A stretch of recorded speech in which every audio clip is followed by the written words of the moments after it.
ब्रह्ममुरारिसुरार्चितलिङ्गं निर्मलभासितशोभितलिङ्गम् जन्मजदुःखविनाशकलिङ्गं तत्प्रणमामि सदा शिवलिङ्गम् देवमुनिप्रवरार्चितलिङ्गं कामदहन करुणाकरलिङ्गम्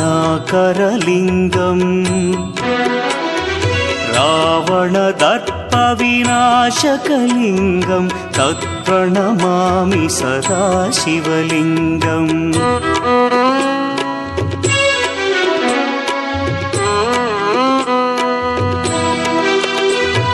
सर्वसुगन्धसुलेपितलिङ्गं बुद्धिविवर्धनकारणलिङ्गं सिद्धसुरासुरवन्द्यलिङ्गम्